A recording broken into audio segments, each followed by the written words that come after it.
যখন এখন হ্যাঁ মা আমার দেবতা আছে, হ্যাঁ এখন আকর্ষণ হয়।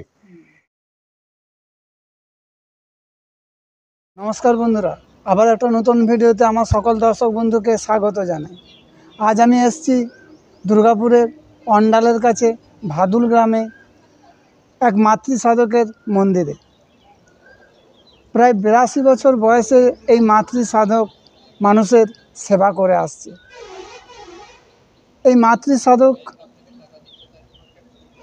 ভক্তদের শারীরিক যে কোনো সমস্যার সমাধান করেন কেবলমাত্র গাছের শিকড় বাকড় দিয়ে, যেমন হাত ভাঙা, আমাশা ইত্যাদি নানা ধরনের সমস্যার সমাধান করেন। এই মাতৃ সাধক সহজ সরল, খুবই শান্ত প্রকৃতির মানুষ। তো এই মাতৃ সাধকের উপরই থাকছে আজকের ভিডিওটা দেখুন, আশা করি ভালো লাগবে। আর ভালো লাগলে লাইক, শেয়ার, কমেন্ট, সাবস্ক্রাইব করবেন। আচ্ছা, মায়ের মন্দির সকালে খোলে কখন? মায়ের মন্দির সকাল 8টা 7টা, সকাল 7টায় খোলে। হ্যাঁ। আবার দুপুরে বন্ধ হয় কটায়? দুপুরে পুজো 10টার পর, বন্ধ হয়ে যায়। 11টা। পুজো হয়ে যাওয়ার পর বন্ধ হয়ে যায়, তাই তো? কারণ আমার এখন মন্দিরটায় দরজা করা নাই, এখন করে ভালো করে করতে পারিনি,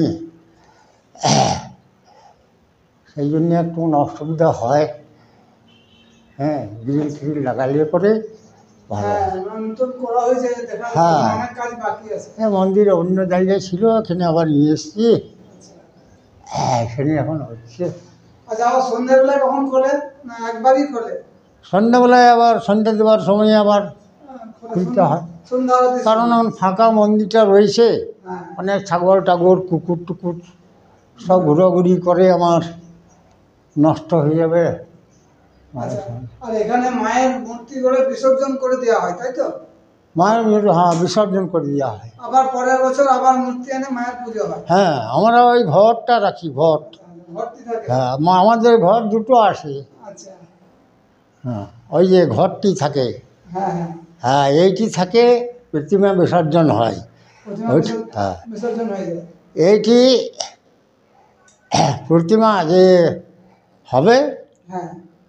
5 দিন আগে একে বিসর্জন করে দেওয়া হয়। আচ্ছা আবার সংক্রান্তির সময়ে যেটা আসে সেইটা আবার বসে যায়, আচ্ছা, সেইটাতেই মা থাকে। মা থাকে। আচ্ছা। আর ওইদিকে দেবাদিদেব মহাদেবও রয়েছেন দেখছি, ওনারও পুজো হয়, তাই তো? হ্যাঁ, এটা একটা নদীতে পাওয়া গিয়েছিল, এক ভাইপো নিয়েছে, সিমিটারি হোক কাছেই যাই হোক, ভাইপো বললো আমাকে যে এটা পাশে একটা মন্দির করে করব। আমি এখানে গেছিলাম, এটা পেয়েছি, ও কাঁধে করে নিয়ে চলে এসেছিলো সাইকেল। ও, তা বললে আমি বলে এটা শিবের মন্দির, তো শিব, হ্যাঁ। এটা মা, এ তো যেখানে বাবার মা সম্পর্ক, আছেন সেখানেই তো বাবা থাকে। হ্যাঁ বাবা তাকে তো ওইখানে রেখেছে। হ্যাঁ, ঠিক। হ্যাঁ, এখন তো সেই আচ্ছা, বয়স কত হলো? বয়স এখন 85। 85 হয়ে গেছে? হ্যাঁ, তো তো আগে কি করতেন? রেলে সার্ভিস করতাম। রেলে সার্ভিস করতেন? হ্যাঁ, আচ্ছা, তারপরে? সার্ভিস করে রিটায়ার হয়ে এখন বাড়িতে আছি। আর দশের সেবা করছেন? দশের সেবা কি আর করি বলুন, আমি তো অবসর হয়েছি রেলের থেকে রিটায়ার হওয়ার পর। হ্যাঁ। আমার অফিসাররা বলেছিল আমাকে, বলেছিল যে সাধনবাবু আপনি রিটায়ারের পর কি করবেন আর কেমন করে এই বাকি জীবনটা পার করবেন বলুন তো। হ্যাঁ, ঠিক ঠিক। অফিসাররা আমাকে বলছে। আমি বললাম দেখুন, আমি এই হরি নাম নিয়ে, ভগবানের নাম নিয়ে এই বাকি দিনটা আমাকে পার করতে হবে। তারপরে আমি রিটায়ার হওয়ার পর অবসর হয়ে পরে আমি করতাম কি, গ্রামে গ্রামে কিছু ছেলেকে নিয়ে পরে আমি ওই গৌরমণ্ডলী কীর্তন এবং ভগবানের নাম কীর্তন শোনাতাম, এবং বড় বড় লোকরাও সব কীর্তনীরা পার্টিরা আসতো। হ্যাঁ, আমাকেও সহযোগিতা করতো, আমিও তাদের দিকে বলতাম যে এই ব্যাপার। আচ্ছা, তা মাকে কি করে পেলেন? মাকে এই যে দেবতা, হ্যাঁ এই মাকে যে পাওয়া গেছে, এটা আমার আমার যে জন্মকর্তা মা ছিলেন, আচ্ছা, গর্ভধারিণী মা। গর্ভধারিণী মা, ইনি আমার পরের ভাই একটা ছিল, আমার পরের ভাই, আচ্ছা পরের ভাই 8 বছর বয়স, আচ্ছা 7-8 বছর বয়স, ওর থেকে আমি একটু বড়। তা একটু টাইফয়েডের মতন হয়ে গেছিল ও ভাইটার, আচ্ছা জ্বর টাইফয়েডের মতন হয়ে গেছিল। মা বাজার যাবে, আচ্ছা আর তার সঙ্গে একটা ছোট মা আমার থাকতো, ছোট মা ও মানে মাসিমা যাকে বলে, হ্যাঁ হ্যাঁ মায়ের মা, মায়ের বোন মাসি, হ্যাঁ সেও দুইজনা মিলে বাজার যাবে। বাবা রেলে চাকরি করতে, তখন হুম, তখন আমি চাকরি করি না। হ্যাঁ, তা দুর্গা পূজার বাজারের কেনাকাটার জন্যে অন্ডাল বাজার যখন ও বেরিয়েছে, আরও ঝোঁক নিয়েছে, হুম, আমি যাব আচ্ছা, আবার টানা খাঁচা হয়ে গেল। ও, হ্যাঁ, আমার পরে আমার বড় যে ছিলেন দাদা, দুর্গা বলে নাম, হ্যাঁ, ইনি এখন নাই, মারা গেছেন। আর আমার পরের ভাইটাও মারা গেছে, ও, ওরা নাই। আরেক ভাই ছিল, সেও মারা গেছে। আচ্ছা তা টানা খাঁচা হয়ে গেল। বাবাকে কোনো রকম খবর নিয়ে এসে বাড়ি পৌঁছে গেল। দেখালো 3-4টা ডাক্তার কল করলো বাড়িতে, তখন ডাক্তার আসতো। 24 ঘন্টা যদি পেরিয়ে যায় হ্যাঁ, তবে এই ছেলেটা বেঁচে যাবে। আচ্ছা ডাক্তাররা সবাই একটা মিটিং করে আর একটা করে সেরকমভাবে চিকিৎসা করছে। আর সেই সময়ে ওই দেবতা, পাশের বাড়ির একটু রাস্তা পেরিয়ে যেতে হয়, এই দেবতা ছিল, হ্যাঁ, ওইখানে মানসিক করেছে, মা আমার এই ছেলেটা যেন আমার ঠিক হয়ে যায়, মা তোমাকে সব দেব, আমার জন্মকর্তা মা বলে গেছে। হুম, তা যাক, ভাইটা আমার ঠিক হয়ে গেল। হুম, ঠিক হয়ে যাবার পর তার মানসিক টানসিক মা করেছিল, ঠাকুর দেবতা তার একটা মূর্তি দিতে হয়, হ্যাঁ, ঢাক, এবং এই মনসা পূজার ঢাকও দিতে হয়, এবং যাবতীয় পুজোর সব কিছু দিতে হয় মানসিক করা, হুম, এইসব মা দিয়ে এসেছিল। তার ভালো হয়ে যাওয়ার পর 1 বছর পর মানসিক শুরু। হুম, সেইখানে মানসিক দিত, বছর বছর পুজো দিত, আচ্ছা যে আমার ছেলেটা এখান থেকে, ভালো হয়েছে, আপনারা জানেন তো প্রীতিমা, হ্যাঁ, মাটি তৈরি করা হয়, প্রীতিমা দু সাইডে দুটো প্রীতিমা দিত। সেইখানে থাকতে থাকতে পুজো করতে করতে মায়ের আকর্ষণ হয়ে গেল। কীরকম ভাব, ওদের ওখানে ব্রাহ্মণে পুজো করতো।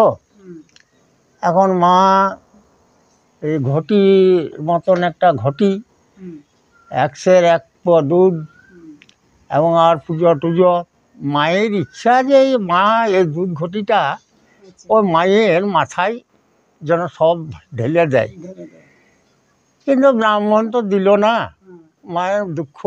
হুম, মা চিন্তা করেছিল যে মা, আমি যদি ব্রাহ্মণ দিল না, আমি আর কী করে দেবো এই দুধ তোমাকে।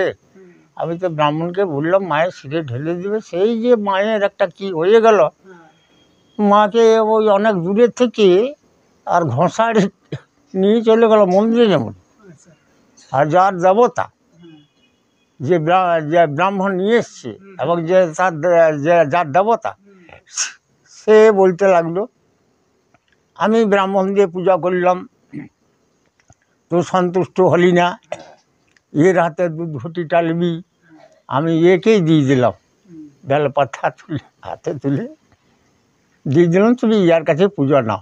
হ্যাঁ, তা এইভাবে দিলে পথে ঠাকুরটা তারই হয়ে গেল। তাহলে হয়ে গেল, ঠিক, তো সেই ঠাকুর এসে গেল মায়ের কাছে। আচ্ছা এমনই আমি একটা ওষুধ দিয়েছি, আমি নিজের কুটুম বাড়ি গেছি, একজনের বিছানায় বাতের জন্য শুয়ে আছে, হুম, এটা বাঁকুড়া আমি গেছি, অর্ধগ্রাম বলে একটা জায়গা, সেখানে আমি কুটুম বাড়ি গেছি।